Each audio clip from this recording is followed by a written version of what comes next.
বন্ধুরা, চলে এলাম আমার রান্নাঘরে রান্না নিয়ে। আজকে করছি বন্ধুরা নিমকি ভাত। তার জন্য নিয়েছি এখানে নর্মাল চাল ভিজো দিয়ে রেখে দিয়েছি, যেটা রোজ ভাত খাওয়া হয় আমাদের। আর এখানে নিয়েছি সোয়াবিন, নিয়েছি মটরশুঁটি, নিয়েছি দই আছে, আলু কেটে নিয়েছি বন্ধুরা ছোট করে। আর মশলা নিয়েছি বন্ধুরা, এখানে জিরে আছে, আদা বাটা আছে, ধনে গুঁড়ো নিয়েছি, হলুদ গুঁড়ো নিয়েছি, লঙ্কা গুঁড়ো অল্প নিয়েছি বন্ধুরা, আর লবণ আছে। এই নিয়ে আমার আজকে রান্না বন্ধুরা। আসছি, আমাদের তেল গরম হয়ে গেছে বন্ধুরা, সোয়াবিনটা ভেজে নেবো এবারে।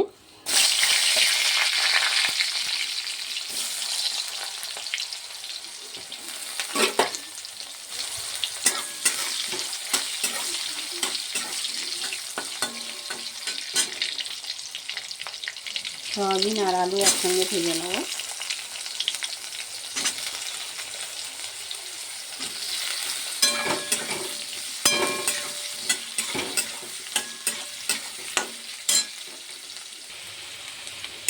আলু আর সোয়াবিনটা ভাজা হয়ে গেছে বন্ধুরা, নামিয়ে নেবো এবারে।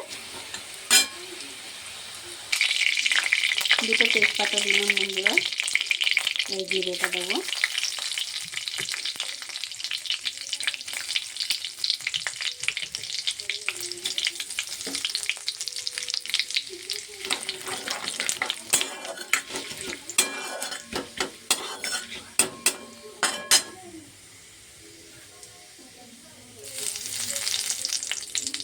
জিরেটা হয়ে গেছে, আদা বাটাটা দেবো।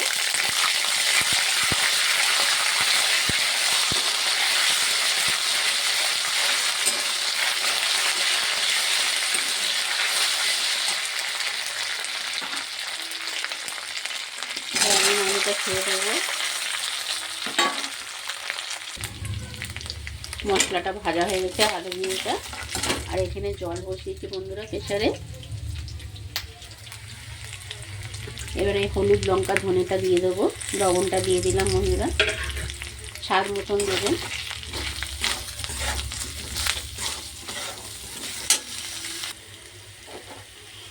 দইটা দিয়ে দিচ্ছি বন্ধুরা, আর গ্যাসটা কমানো আছে দইটা দেওয়ার সময়।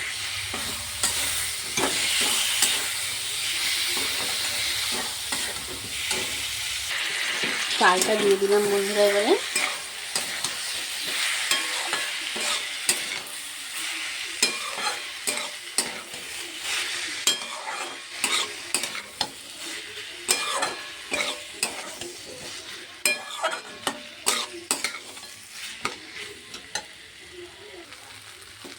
বন্ধুরা এবারে মটরশুঁটিটা দিয়ে দেবো।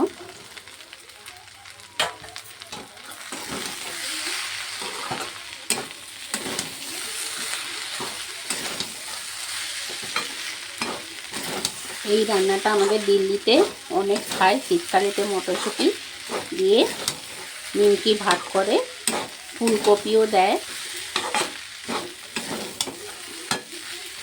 পেঁয়াজ টিয়াজ দিয়ে করে। যেহেতু আজকে সোমবার বন্ধুরা, আমার নিরামিষই করছি আমি। আমার এই যে মশলাগুলো নিচে লেগে যাচ্ছে বন্ধুরা, এবারে চালগুলো দিয়ে দেবো।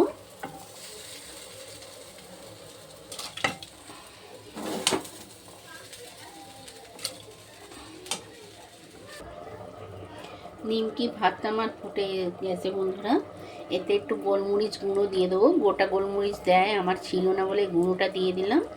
আর গোলমরিচ গোটাটা দেয় ভাজার সময়, যখন মশলাটা ভাজে জিরের সঙ্গে ওটা দিয়ে দেয়, আমার ছিল না বলে এখন দিলাম গুঁড়োটা। আর বন্ধুরা দুটো স্টিম দিয়ে আসছি, দুটো সিটি দিলেই বন্ধ করে দেবো। বন্ধুরা আমাদের নিমকি ভাত হয়ে গেছে, 2 থেকে 3 সিটি মারবেন আর ভাপেতে রেখে দেবেন। এই দেখুন এরকম হয়েছে। এবারে আমি চাপা দিয়ে রেখে দেবো। চাপা দিয়ে রাখলে যা অল্প জল আছে সেটাও শুকিয়ে যাবে বন্ধুরা।